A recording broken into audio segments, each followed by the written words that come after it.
한국은 이제까지의 모든 이론을 깨뜨린 나라입니다. 400명의 하버드 학생이 모두 충격에 빠져 숨을 죽였습니다. 그날 제 연구 인생에서 가장 수치스러운 고백을 했습니다. 그리고 이 말을 하면서 제 손이 떨리고 있습니다. 저는 40년 동안 강대국만 연구해온 사람입니다.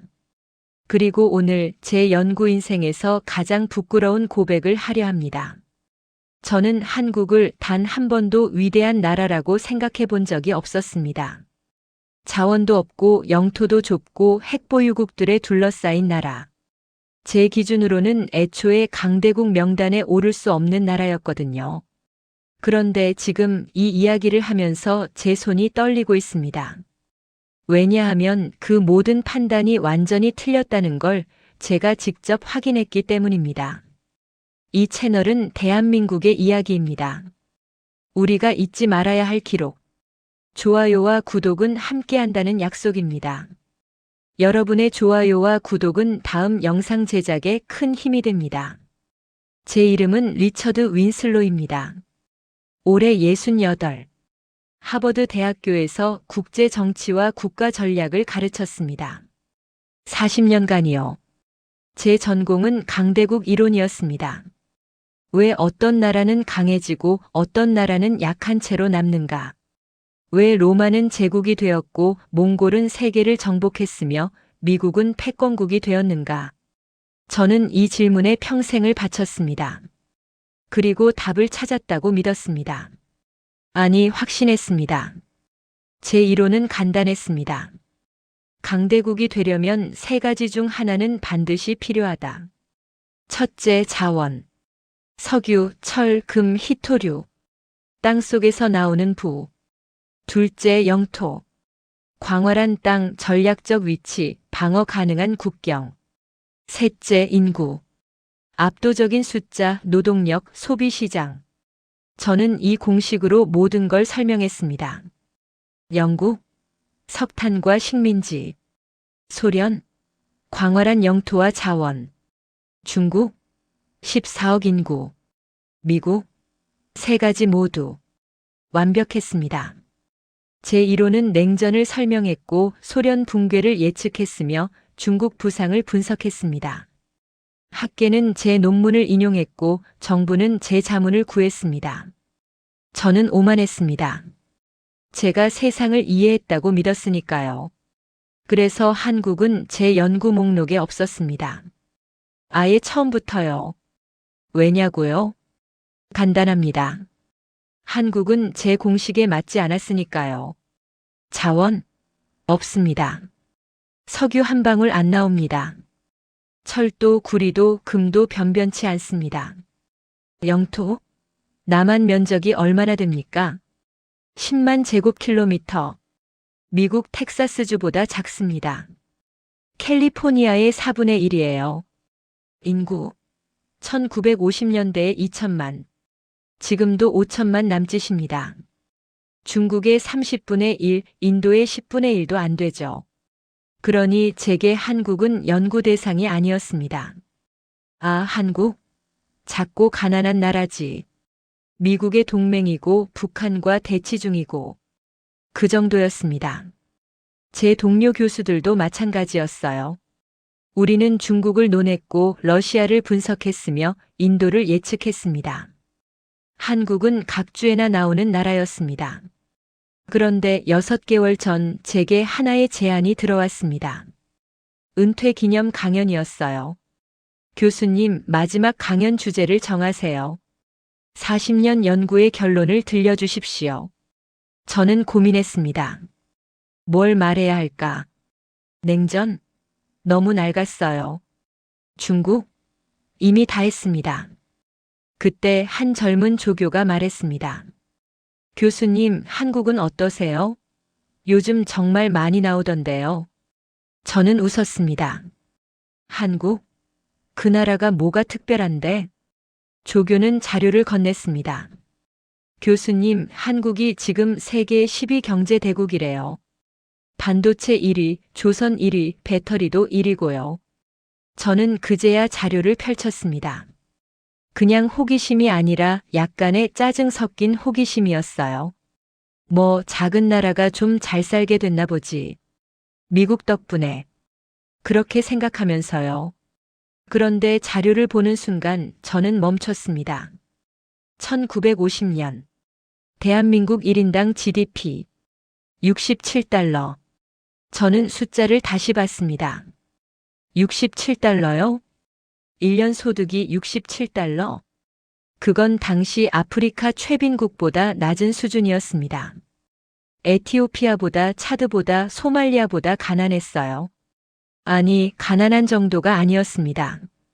이건 폐허였습니다. 전쟁이 끝난 직후 서울은 잿더미였고 인프라는 전멸했으며 산업이라고 할 만한 게 없었습니다. 문맹률 78%, 평균 수명 52세. 그나마 먹을 게 없어서 미국이 밀가루를 지원했습니다. 저는 1950년대 한국 사진을 찾아봤습니다. 흑백 사진 속 아이들은 맨발이었고 건물은 무너져 있었으며 사람들 눈빛은 절망 그 자체였습니다. 저는 생각했습니다. 이 나라가 어떻게 여기서 빠져나온단 말인가? 그리고 제 이론을 다시 꺼냈습니다. 자원 없음, 영토 협소, 인구 부족. 결론 이 나라는 강대국이 될 수 없다. 아니, 중진국도 어렵다. 기껏해야 미국 원조에 의존하며 근근히 살아가는 냉전의 전초기지 정도. 그게 제 판단이었습니다. 그리고 솔직히 1960년대까지만 해도 그 판단은 맞아 보였습니다. 한국은 여전히 가난했고 쿠데타가 일어났으며 정치는 불안했습니다. 봐라, 내 이론이 맞잖아. 이 나라는 안 돼. 저는 그렇게 생각하며 자료를 덮으려 했습니다. 그런데 1970년 1인당 GDP 279달러. 1980년 1778달러. 잠깐. 1990년 6516달러. 뭐? 2000년 12,257달러. 2010년 23,087달러. 2020년 31,881달러. 저는 숫자를 또다시 확인했습니다. 67달러에서 31,881달러. 70년 만에 476배 성장. 이건 말이 안 됩니다. 경제학 교과서 어디에도 없는 일이에요. 저는 손을 멈추고 창밖을 봤습니다. 보스턴 하버드 캠퍼스. 40년간 저를 키운 이곳. 제 이론을 완성한 이곳. 그런데 지금 그 이론이 흔들리기 시작했습니다. 자원 없이? 영토 없이? 인구도 적은데? 어떻게? 저는 제 자신에게 물었습니다. 그리고 답을 찾으려 했습니다. 분명 뭔가 있을 겁니다. 미국 원조. 그래, 원조가 있었죠. 하지만 원조를 받은 나라는 한국만이 아니었습니다. 필리핀도 베트남도 중남미 여러 나라도 받았어요. 그런데 왜 한국만? 일본의 도움? 맞습니다. 한일수교 후 자금이 들어왔죠. 하지만 그 돈으로 기적을 만들 수 있었던 건 한국뿐이었습니다. 운? 타이밍? 아니에요. 70년간 지속되는 성장을 운이라고 할 수는 없습니다. 저는 더 깊이 파고들었습니다. 밤새 자료를 읽었어요.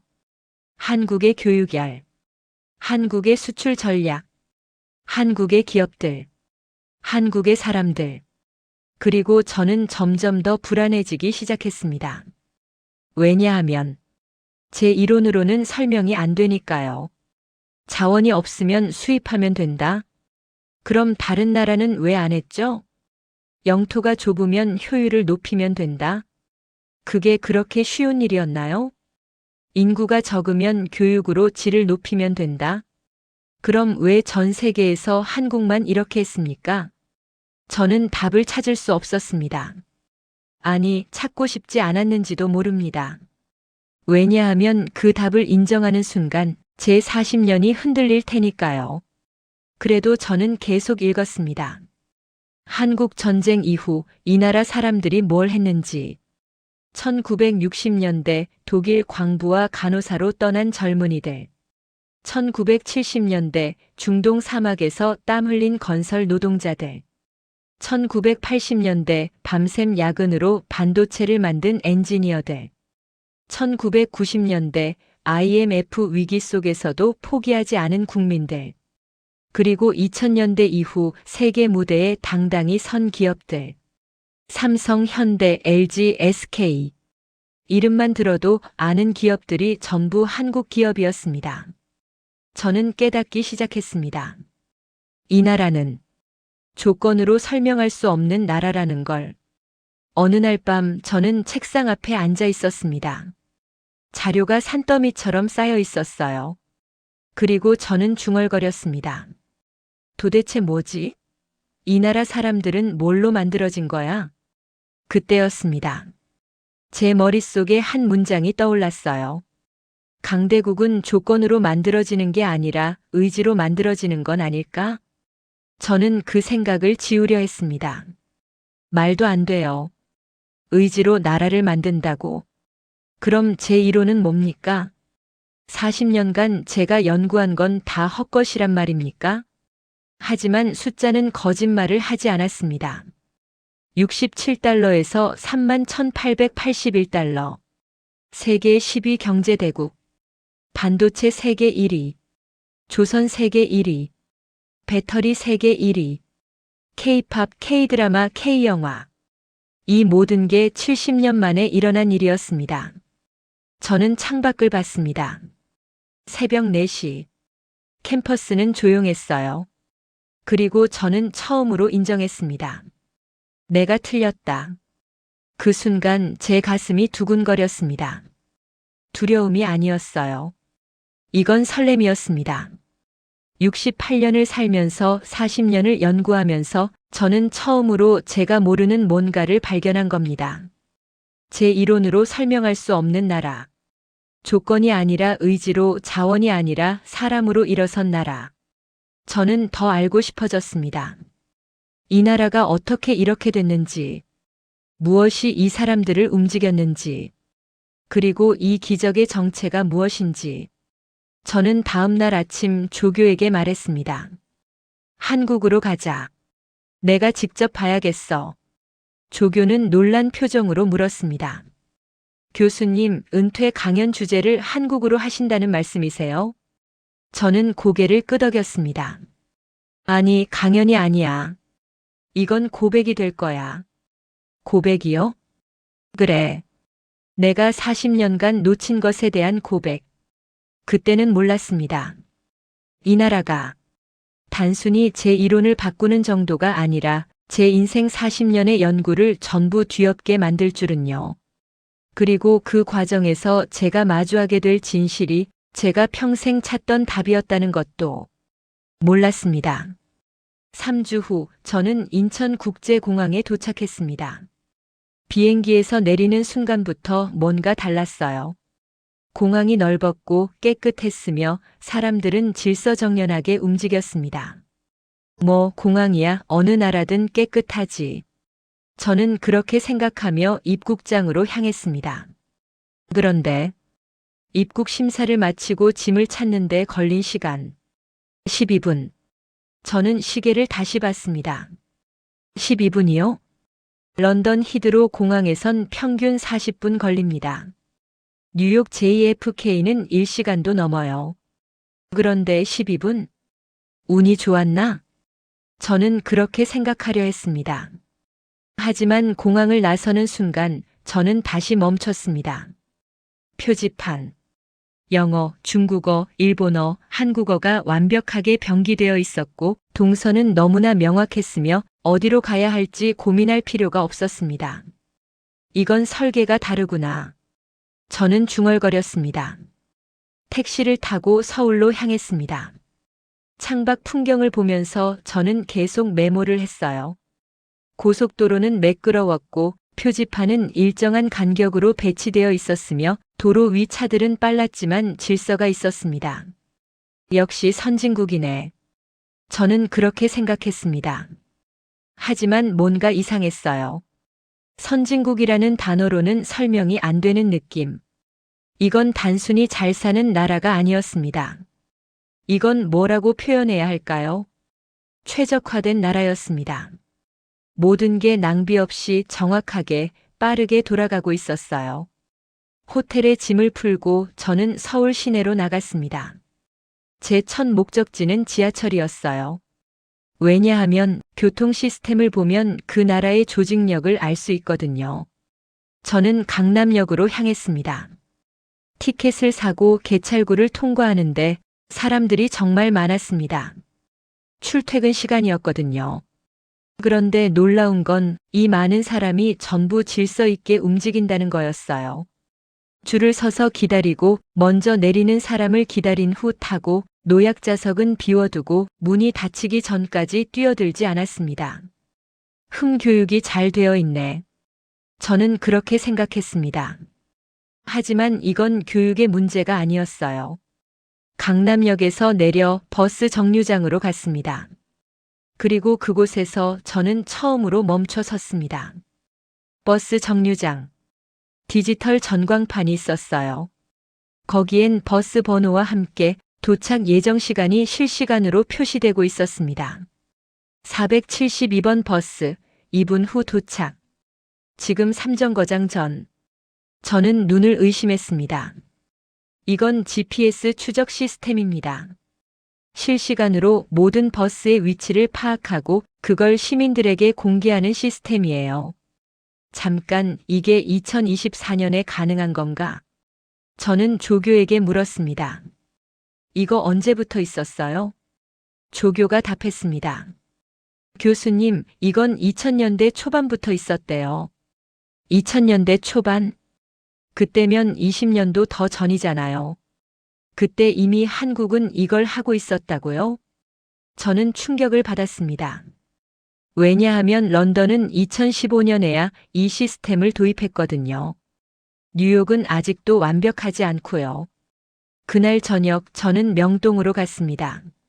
사람들을 관찰하기 위해서요. 거리는 붐볐고 네온 사이는 화려했으며 상점들은 활기찼습니다. 그런데 이상했습니다. 쓰레기가 없었어요. 거리가 깨끗했습니다. 이렇게 많은 사람이 다니는데 휴지 하나 안 보였어요. 저는 30분간 걸으면서 찾아봤습니다. 쓰레기통도 별로 없었어요. 그런데도 거리는 깨끗했습니다. 사람들이 쓰레기를 안 버리는구나. 저는 중얼거렸습니다. 다음 날 저는 삼성전자 평택 반도체 공장을 방문했습니다. 사전에 약속을 잡았거든요. 공장에 들어서는 순간 저는 숨이 막혔습니다. 규모가 상상을 초월했어요. 이건 공장이 아니라 도시였습니다.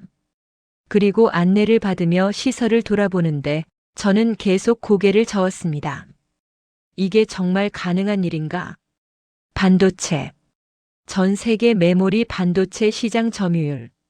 삼성전자와 SK 하이닉스를 합치면 70%가 넘습니다. 70%요. 이건 독점 수준이에요. 그것도 자원도 없고 영토도 좁은 나라가 세계에서 가장 첨단 기술을 요구하는 산업에서 압도적 1위를 하고 있다는 겁니다. 저는 안내하는 직원에게 물었습니다. 언제부터 이렇게 된 겁니까? 직원이 답했습니다. 1980년대부터 시작했습니다. 처음엔 일본을 따라잡는 게 목표였어요. 그런데 지금은 저희가 앞서 있습니다. 1980년대. 그때 한국은 아직 개발도상국이었어요. 그런데 그때부터 반도체를 시작했다고요? 저는 말문이 막혔습니다. 공장을 나오면서 저는 생각했습니다. 이 나라는 도대체 뭘 믿고 이런 걸 시작한 거지? 반도체는 천문학적인 투자가 필요합니다. 그것도 성공 보장이 전혀 없는 분야예요. 실패하면 나라가 망할 수도 있는 도박이었습니다. 그런데 한국은 했어요. 그리고 이겼습니다. 왜? 저는 스스로에게 물었습니다. 왜 이 나라는 항상 이런 선택을 하는 거지? 그날 밤 호텔 방으로 돌아와 자료를 펼쳤습니다. 방산 기술, K2 전차 K9 자주포. 전 세계 방산 수출 순위에서 한국은 9위입니다. 9위요.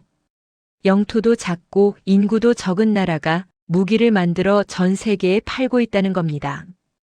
그것도 독일, 프랑스 같은 전통 강국들을 제치고요. 저는 K9 자주포 영상을 찾아봤습니다. 폴란드가 주문했고 호주가 주문했으며 노르웨이가 관심을 보이고 있었습니다. 이건 기술력만의 문제가 아니야.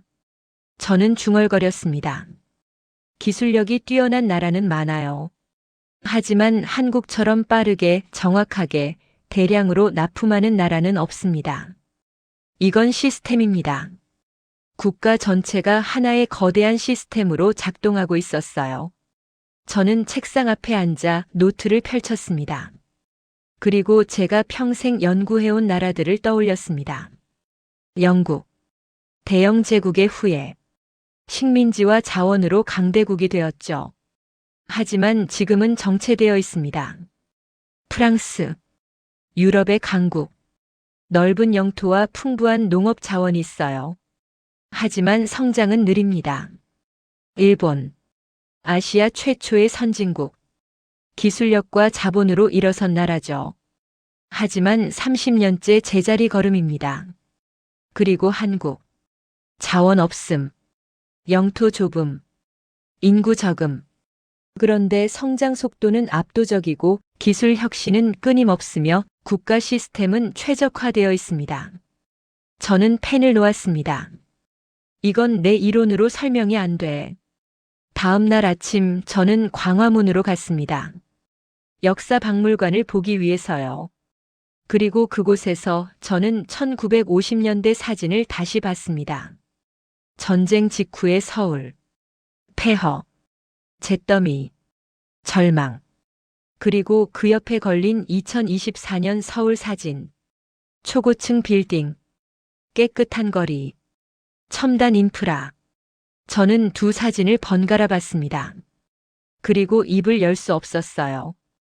70년. 단 70년 만에 이 나라는 폐허에서 여기까지 왔습니다. 미국은 200년이 걸렸어요. 영국은 300년. 중국은 지금도 진행 중이고요.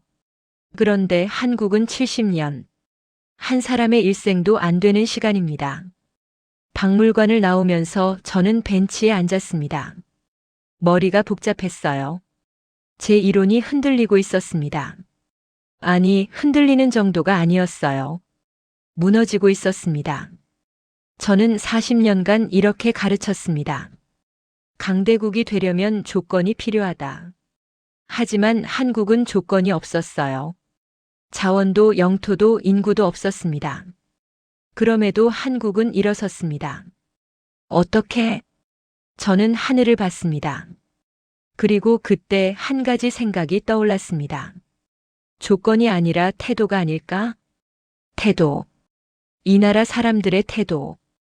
포기하지 않는 태도. 빠르게 움직이는 태도. 완벽을 추구하는 태도. 그리고 무엇보다 집단으로 움직이는 태도. 저는 조교에게 물었습니다. 이 나라 사람들은 왜 이렇게 빨리 움직이죠? 조교가 웃으며 답했습니다. 빨리빨리 문화 때문 아닐까요? 빨리빨리?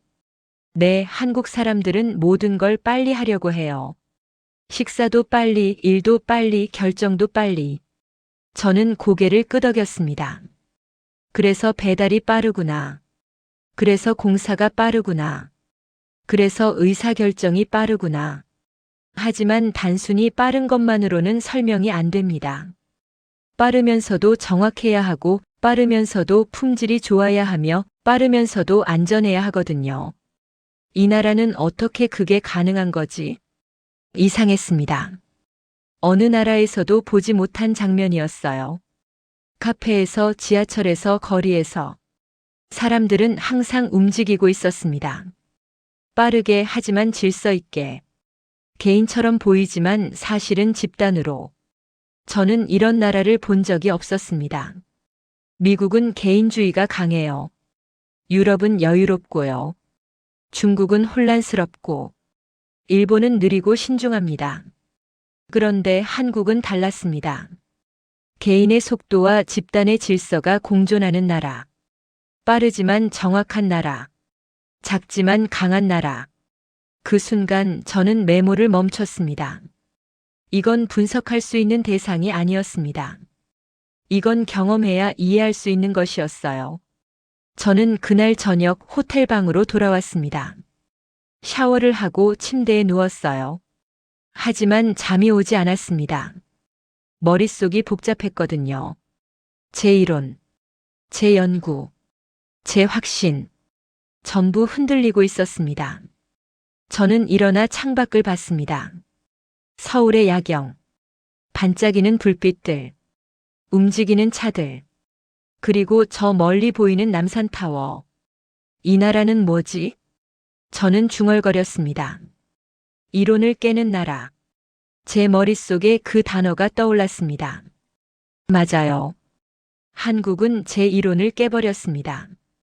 자원이 없어도 강해질 수 있다는 걸 증명했고, 영토가 좁아도 세계적 영향력을 가질 수 있다는 걸 보여줬으며, 인구가 적어도 첨단 산업을 주도할 수 있다는 걸 입증했습니다. 그리고 그 과정에서 조건보다 중요한 게 있다는 걸 알려줬어요. 의지, 속도, 집단의 힘, 그리고 포기하지 않는 태도. 저는 창가에 서서 한참을 생각했습니다. 내가 뭘 놓친 거지? 40년간 강대국을 연구하면서 저는 숫자만 봤습니다. GDP, 인구, 자원, 영토. 하지만 사람은 보지 않았어요. 그 나라 사람들이 어떤 마음으로 살아가는지, 무엇을 믿고 앞으로 나아가는지, 어떤 가치를 공유하는지. 저는 그걸 놓쳤습니다. 다음 날 아침 저는 조교에게 말했습니다. 일정을 바꿔줘. 공장 방문 말고 사람들을 만나고 싶어. 사람들이요? 그래. 일반 시민들, 학생들, 노동자들, 이 나라를 만든 사람들. 조교는 놀란 표정으로 물었습니다. 교수님, 연구 방향을 바꾸시는 건가요? 저는 고개를 끄덕였습니다. 바꾸는 게 아니야. 처음부터 다시 시작하는 거지. 저는 이제 깨달았습니다. 한국을 이해하려면 숫자가 아니라 사람을 봐야 한다는 걸, 데이터가 아니라 이야기를 들어야 한다는 걸, 이론이 아니라 현장을 경험해야 한다는 걸. 하지만 아직 확신은 없었어요. 이 나라가 정말 위대한 건지 아니면 제가 감정에 휩쓸린 건지. 저는 아직 판단할 수 없었습니다. 그래서 저는 더 깊이 들어가기로 했습니다. 이 나라의 심장부로, 사람들의 마음속으로. 그날 밤 호텔 방에서 불을 끄지 못했습니다. 하루 종일 보았던 장면들이 머릿속에서 떠나질 않았거든요. 질서정연한 지하철, 실시간 버스 정보, 깨끗한 거리, 압도적인 반도체 기술, 그리고 빠르게 정확하게 끊임없이 움직이는 사람들. 저는 침대에 앉아 노트를 펼쳤습니다. 그리고 한 문장을 적었습니다. 이 나라를 이해하려면 숫자가 아니라 사람을 봐야 하는 게 아닐까? 그 문장을 보면서 저는 처음으로 이런 생각을 했습니다. 내가 진짜 답을 찾을 수 있을까? 그 문장을 적고 나서 저는 한참을 가만히 있었습니다. 노트를 보면서도 아무 생각이 들지 않았어요. 아니, 생각이 너무 많아서 정리가 안 됐습니다. 창밖은 어두웠고 서울의 불빛만 반짝이고 있었습니다. 저는 천천히 일어나 창가로 다가갔어요. 그리고 중얼거렸습니다. 사람을 봐야 한다. 맞습니다. 지금까지 저는 숫자만 봤어요. GDP, 인구, 자원, 영토. 하지만 사람은 보지 않았습니다. 그 사람들이 어떤 마음으로 살아왔는지, 무엇을 믿고 앞으로 나아갔는지, 어떤 아픔을 견뎌왔는지. 저는 그걸 몰랐습니다. 아니, 보려고 하지 않았는지도 모릅니다. 다음 날 아침, 저는 광화문 근처 작은 식당으로 갔습니다. 현지인들이 가는 곳이었어요. 아침 7시. 식당 안은 사람들로 가득했습니다. 출근하는 직장인, 학생, 노인분들. 저는 구석 자리에 앉아 김치찌개를 주문했습니다. 그리고 주위를 관찰했어요. 사람들은 빠르게 식사를 했지만 서두르는 것 같진 않았습니다. 익숙한 속도였어요. 대화를 나누는 사람도 있었고 혼자 조용히 먹는 사람도 있었습니다. 그런데 신기한 건 분위기가 무겁지 않았다는 겁니다. 식당 주인 할머니는 웃으며 손님을 맞았고 손님들도 잘 먹었습니다 하며 나갔습니다. 저는 그 모습을 보면서 생각했습니다. 힘들지 않을 리 없는데 어떻게 웃을 수 있지? 한국은 아직도 분단 국가예요. 휴전선 너머엔 북한이 있고 언제 전쟁이 재개될지 모르는 상황입니다. 그런데도 이 사람들은 일상을 살아가고 있었어요. 웃으면서요. 식사를 마치고 저는 경복궁으로 향했습니다. 역사를 이해해야 사람을 이해할 수 있다고 생각했거든요. 궁궐을 걸으면서 저는 안내판을 천천히 읽었습니다.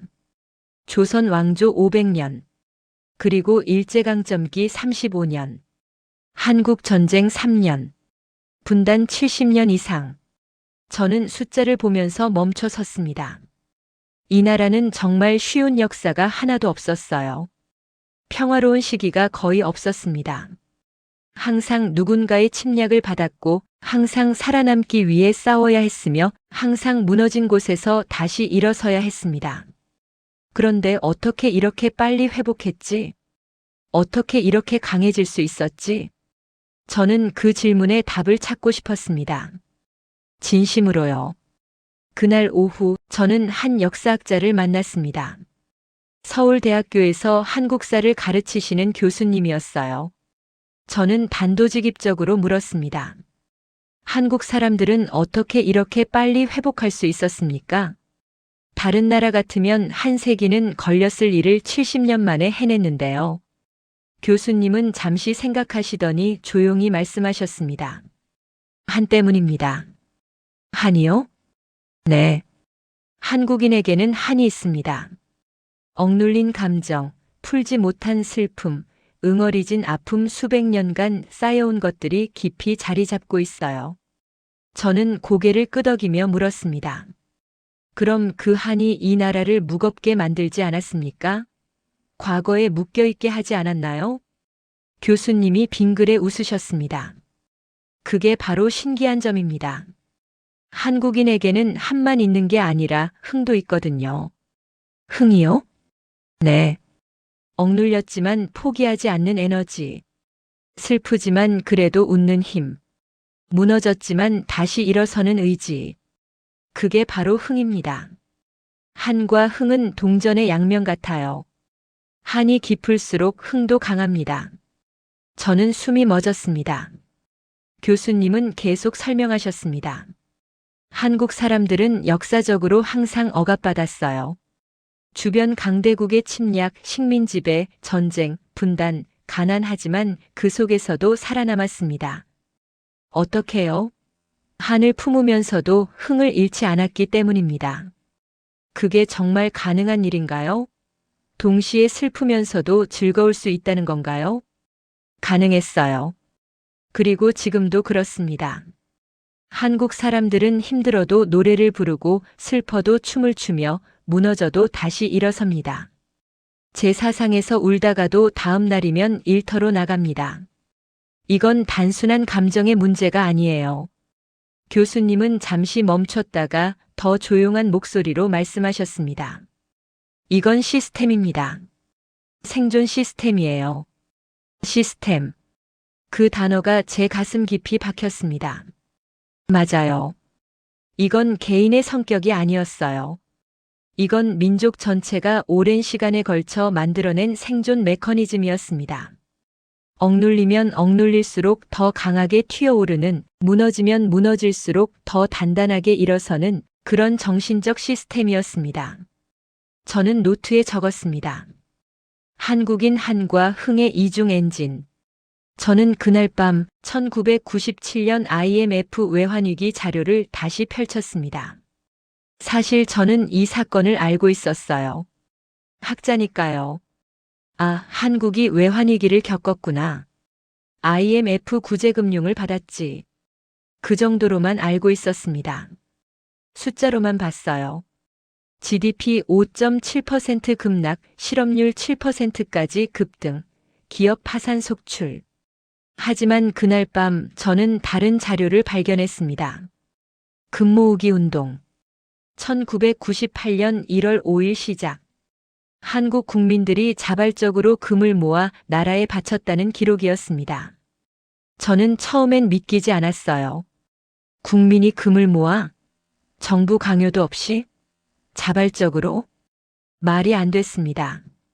자료를 더 읽어봤습니다. 350만 명이 참여했고 227톤의 금이 모였으며 약 21억 달러의 외화를 확보했습니다.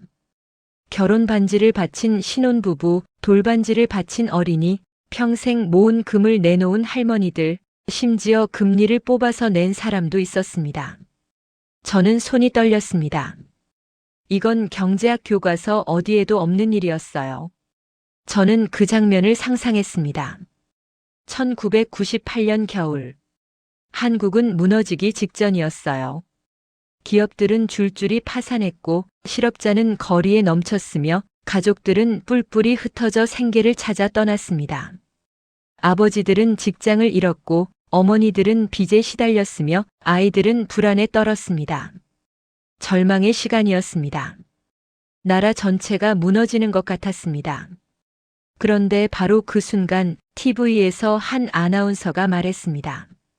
국민 여러분, 집에 있는 금을 나라에 바쳐주십시오. 그리고 사람들이 움직이기 시작했어요. 할머니는 평생 간직해온 금반지를 꺼냈습니다. 돌아가신 남편이 준 유일한 선물이었어요. 손녀가 물었습니다. 할머니, 그거 아끼시던 건데. 할머니가 답했습니다.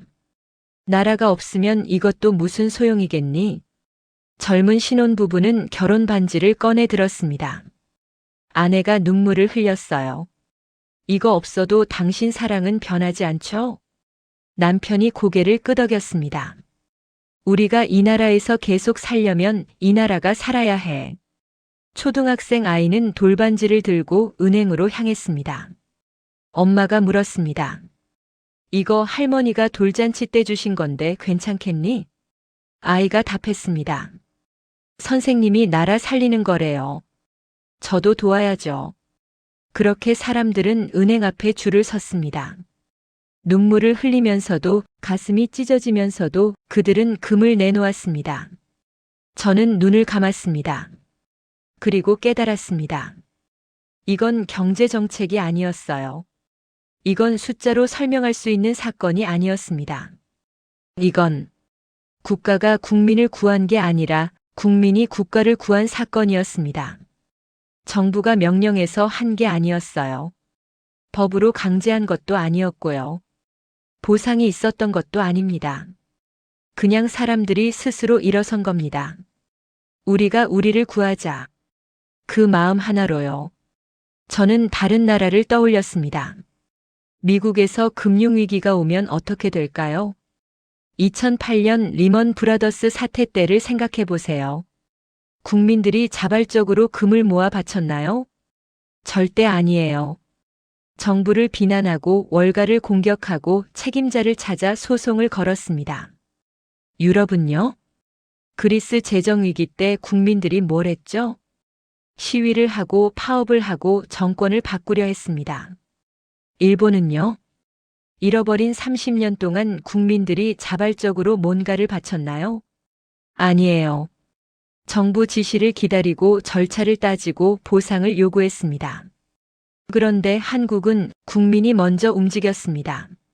명령도 강요도 보상도 없이 그냥 스스로 나라가 살아야 내가 산다. 그 단순하지만 강력한 믿음으로요. 저는 그때 이해했어요. 왜 이 나라는 무너지지 않는지, 왜 이 나라는 항상 일어서는지, 조건이 없어도 자원이 없어도 영토가 좁아도 사람들이 포기하지 않기 때문이었습니다. 한이 깊었지만 흥으로 일어섰고 절망했지만 희망을 스스로 만들어냈습니다. 이게 한국이었습니다. 저는 노트에 적었습니다. 대한민국 사람으로 버텨온 나라. 며칠 후 저는 한 카페에서 우연히 외교관을 만났습니다. 조지아 대사관에서 일하시는 분이었어요. 대화 중에 저는 물었습니다. 조지아 사람들은 한국을 어떻게 생각합니까? 그분은 따뜻한 미소를 지으시며 답했습니다. 특별하게 생각합니다. 정말로요. 형제처럼요. 왜죠? 한국과 조지아는 지리적으로도 멀고 교류도 많지 않은데요. 그분이 설명하셨습니다. 한국은 우리 국명을 존중해준 유일한 나라거든요. 저는 고개를 갸우뚱했습니다. 국명이요? 네. 우리나라 이름은 영어로 조저인데 미국에 조지아주가 있잖아요. 그래서 많은 사람들이 헷갈려 해요. 하지만 대부분의 나라는 그냥 신경 쓰지 않죠. 작은 나라니까요. 그분은 잠시 멈췄다가 계속 말씀하셨습니다. 그런데 한국은 달랐어요. 2015년 조지아 정부가 국명 표기를 조저로 바꿔달라고 공식 요청하자마자 한국 정부는 바로 받아들였습니다. 그루지아에서 조지아로 표기를 바꿨어요. 주저없이요. 아무 조건도 없이요. 저는 말문이 막혔습니다. 그래서요. 그래서 조지아 국민들은 한국을 절대 잊지 않습니다. 한국 관광객이 조지아에 오면 특별 대우를 해줘요. 공항에서부터 미소로 맞이하고 거리에서 한국어로 인사하며 식당에서는 한국인에게 서비스를 더 주죠. 한국 문화를 존중하고 한국 드라마를 보며 한국을 형제 국가처럼 생각해요. 그분은 눈빛이 진지해지며 말씀하셨습니다. 작은 배려였지만 우리에겐 큰 감동이었어요. 한국은 우리의 정체성을 존중해줬어요. 이름을요. 그게 얼마나 큰 의미인지 아십니까? 저는 고개를 끄덕였습니다. 알았어요. 이름은 정체성이니까요. 저는 그 이야기를 듣고 깊이 생각했습니다. 국명 표기. 작은 일처럼 보이지만 사실은 정말 큰 일이었어요. 한국은 힘으로 외교를 하지 않았습니다. 군사력으로 압박하지도 경제력으로 회유하지도 정치적 이득을 따지지도 않았습니다. 그저 존중했어요. 상대의 이름을, 역사를, 정체성을. 작은 나라라고 무시하지 않았습니다. 이익이 되지 않는다고 외면하지도 않았어요. 그냥 상대방의 요청을 들어주고 존중을 표했습니다. 그리고 그 존중이 신뢰가 되었고 신뢰가 우정이 되었으며 우정이 외교력이 되었습니다. 저는 중얼거렸습니다. 이게 진짜 외교구나. 강요가 아니라 존중. 정복이 아니라 초대. 지배가 아니라 공감. 힘이 아니라 기억과 배려로 쌓은 관계. 이게 한국식 외교였습니다. 그리고 그게 통했어요.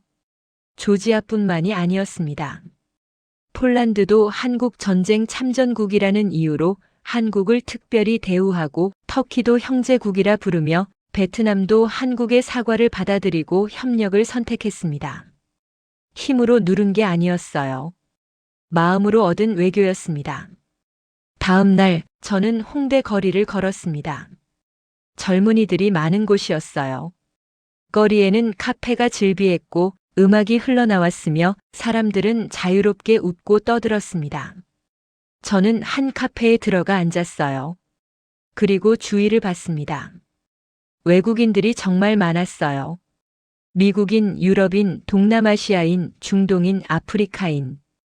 다양한 나라에서 온 사람들이 한국 카페에 앉아 한국 음악을 듣고 한국 음식을 먹고 한국어로 인사를 나누고 있었습니다. 저는 옆 테이블의 프랑스 청년에게 조심스럽게 물었습니다. 실례지만 왜 한국에 오셨어요? 그가 환하게 웃으며 답했습니다. K-드라마 때문이요. 오징어 게임 보고 한국이 너무 궁금해졌어요. 그래서 휴가 내고 왔죠. 옆에 있던 태국 여성도 거들었습니다. 저는 BTS 팬이에요. 5년째 팬이고 드디어 한국에 왔어요. 한국 문화가 너무 매력적이거든요. 멕시코에서 왔다는 남성도 말했습니다. 한국 영화 정말 좋아해요. 기생충 보고 충격받았어요. 그 후로 한국 영화만 찾아봐요. 저는 그들의 이야기를 들으며 놀랐습니다. 이 사람들은 누가 시켜서 온 게 아니었어요. 광고를 보고 온 것도 아니었고요. 그냥 한국 콘텐츠를 보고 감동받아서 스스로 한국을 찾아온 겁니다. 저는 그날 밤 K-문화에 대한 자료를 더 깊이 찾아봤습니다. K-드라마는 190개국 이상에서 시청되고 K-팝은 빌보드 차트를 석권했으며 기생충은 칸 영화제 황금종려상과 아카데미 작품상을 동시에 받았고 오징어 게임은 넷플릭스 역사상 최고 기록을 세웠으며 K-푸드는 전 세계 레스토랑에서 인기 메뉴가 되었습니다. 그런데 가장 신기한 건 한국이 이걸 강요하지 않았다는 거예요. 미국은 어떻게 했죠? 할리우드에 막대한 자본을 쏟아부어 전 세계 극장을 장악했습니다. 중국은요? 공자학원을 세우고 자본으로 시장을 사들였어요. 일본은요? 쿨 재팬 정책으로 정부가 주도해서 밀어붙였습니다. 그런데 한국은 그냥 만들었어요. 좋은 콘텐츠를, 진심이 담긴 이야기를, 그리고 사람들이 알아서 찾아왔습니다. 강요하지 않았는데, 광고하지 않았는데, 자본으로 밀어붙이지 않았는데, 사람들이 스스로 한국을 선택했어요. 정복이 아니라 초대에 가깝구나. 저는 중얼거렸습니다. 소프트 파워. 총 없이 강요 없이 마음으로 스며드는 힘. 한국은 그 힘을 가지고 있었습니다. 그리고 그게 세계를 움직이고 있었어요. 프랑스 청소년들은 한국어를 배우고 미국 대학생들은 한국 드라마를 토론하며 중동 젊은이들은 K-팝을 따라 부르고 아프리카 아이들은 한국 음식을 먹고 싶어 했습니다. 이건 군대로 얻은 게 아니에요. 돈으로 산 것도 아니었고요. 문화로, 마음으로, 진정성으로 얻은 영향력이었습니다. 저는 노트에 적었습니다. 한국의 소프트 파워 초대의 힘. 저는 이제 모든 걸 이해했습니다. 한국이 왜 강한지, 왜 무너지지 않는지, 왜 세계가 주목하는지. 이 나라는 조건으로 일어선 게 아니었어요. 사람으로 일어섰습니다. 자원이 없으면 사람이 자원이 되고 영토가 좁으면 효율이 영토가 되며 인구가 적으면 질이 양을 이겼습니다. 그리고 그 중심에는 항상 포기하지 않는 사람들이 있었습니다. 한을 품었지만 흥으로 일어서고 무너졌지만 금을 모아 나라를 살리며 작은 나라였지만 세계의 이름을 존중하고 강요하지 않았지만 문화로 세계를 감동시킨 사람들. 그날 저녁 저는 호텔방에서 노트를 펼쳤습니다. 그리고 제가 평생 믿어온 이론을 다시 봤어요. 강대국이 되려면 조건이 필요하다. 저는 펜을 들었습니다. 손이 떨렸어요. 이 문장은 제 40년 연구의 핵심이었거든요. 하지만 저는 더 이상 이 문장을 믿을 수 없었습니다. 한국이 그걸 완전히 뒤집어 버렸으니까요. 저는 천천히 또렷하게 그 문장에 줄을 그었습니다. 그리고 그 아래에 새로운 문장을 적었습니다. 강대국은 조건이 아니라 의지로 만들어진다. 그제서야 이해했습니다. 이 나라는 총으로 버틴 게 아니었습니다. 돈으로 일어선 게 아니었습니다. 자원으로 강해진 게 아니었습니다. 사람으로 버텨온 나라였습니다. 사람의 의지로, 사람의 땀으로, 사람의 눈물로, 사람의 포기하지 않는 마음으로 여기까지 온 나라였습니다. 그리고 저는 그걸 보지 못했습니다. 40년 동안 숫자만 보고 조건만 따지고 이론에만 갇혀서 저는 정작 가장 중요한 것을 놓쳤습니다. 사람을요. 저는 창밖을 봤습니다. 서울의 야경이 펼쳐져 있었어요. 반짝이는 불빛 하나하나가 누군가의 삶이었습니다. 누군가의 노력이었고 누군가의 꿈이었으며 누군가의 포기하지 않음이었습니다. 1950년 67달러로 시작해서 전쟁의 폐허 속에서도 아무것도 없는 상태에서도 이 사람들은 포기하지 않았어요. 광부로 간호사로 독일에 갔고 사막에서 땀 흘리며 일했으며 밤새 공장에서 제품을 만들었고 IMF 때는 금을 모아 나라를 살렸습니다.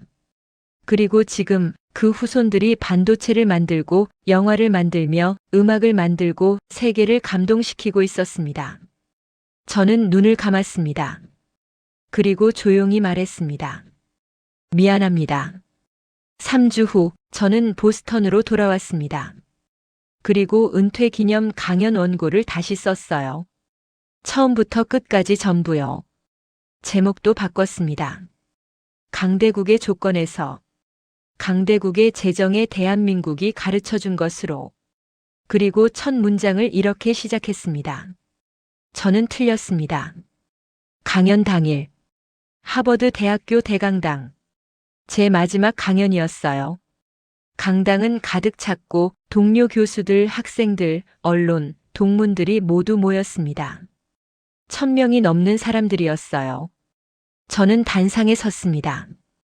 68년을 살면서 수없이 서본 자리였지만 그날은 떨렸습니다. 왜냐하면 제 이론을, 제 인생을 부정하는 자리였으니까요. 저는 심호흡을 하고 마이크 앞에서 천천히 말했습니다. 저는 40년간 강대국을 연구했습니다. 그리고 오늘 제 이론을 철회합니다. 강당이 술렁였어요. 놀란 표정들, 의아한 시선들. 몇몇 교수는 고개를 갸우뚱했고 학생들은 서로 쳐다봤습니다. 하지만 저는 멈추지 않았습니다. 저는 강대국이 되려면 조건이 필요하다고 믿었습니다. 자원, 영토, 인구. 이 중 하나는 반드시 압도적이어야 한다고 가르쳤습니다. 그리고 그 이론으로 영국을 설명했고 소련 붕괴를 예측했으며 중국 부상을 분석했습니다. 제 이론은 완벽해 보였습니다. 저는 잠시 멈췄습니다. 하지만 대한민국은 그 조건이 하나도 없었습니다. 자원도 영토도 인구도. 그럼에도 한국은 일어섰습니다. 왜일까요? 저는 청중들을 천천히 둘러봤습니다. 모두가 숨을 죽이고 있었어요. 그리고 저는 조용히 하지만 또렷하게 말했습니다. 사람 때문입니다. 한국은 조건으로 설명할 수 없는 나라입니다. 이 나라는 자원 없이 세계 최고 반도체를 만들었고 영토 없이 글로벌 영향력을 가졌으며 인구 없이 문화 강국이 되었습니다. 70년 만에 67달러에서 3만 달러가 넘는 나라가 되었고 전쟁 폐허에서 세계 10위 경제 대국이 되었습니다. 어떻게요?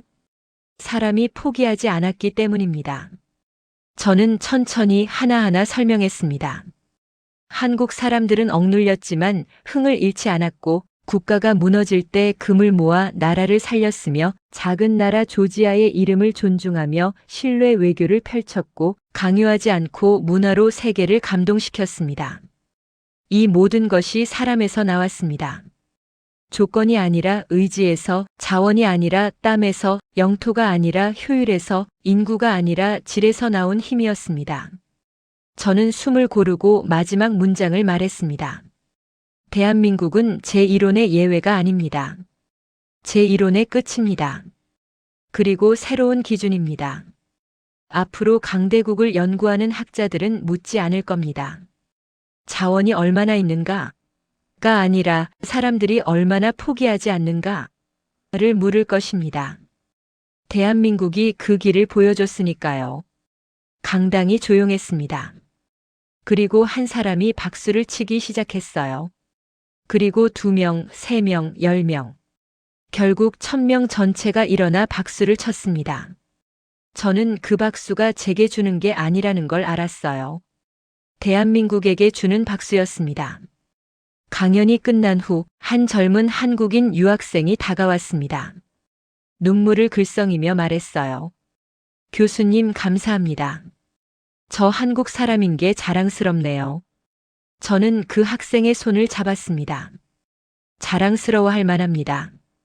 당신의 할아버지, 할머니, 부모님이 만든 나라니까요. 그리고 또 다른 학생이 물었습니다. 교수님, 그럼 이제 한국을 연구하실 건가요? 저는 고개를 저었습니다. 아니, 왜요? 저는 미소 지었습니다. 연구는 대상을 분석하는 거야. 위에서 내려다보며 해부하는 거지. 하지만 한국은 그렇게 대할 대상이 아니거든. 그럼요? 존중할 대상이지. 배울 대상이고. 저는 이 이야기를 누군가에게 꼭 들려주고 싶었습니다. 특히 한국에서 이 시대를 살아온 분들께 여러분이 얼마나 대단한지, 여러분이 만든 나라가 얼마나 특별한지, 세계가 얼마나 주목하고 존경하는지, 그걸 꼭 말씀드리고 싶었습니다. 여러분은 아무것도 없는 곳에서 기적을 만들었고 조건 없이 역사를 썼으며 포기하지 않고 오늘을 만들었습니다. 그 과정이 얼마나 힘들었을지, 얼마나 아팠을지, 얼마나 외로웠을지 저는 이제야 조금 이해합니다. 그리고 그 모든 것에 깊은 존경을 보냅니다. 68년을 살면서 40년을 연구하면서 저는 많은 나라를 봤습니다. 강한 나라, 부유한 나라, 큰 나라. 하지만 대한민국만큼 조건 없이 일어선 나라는 보지 못했습니다.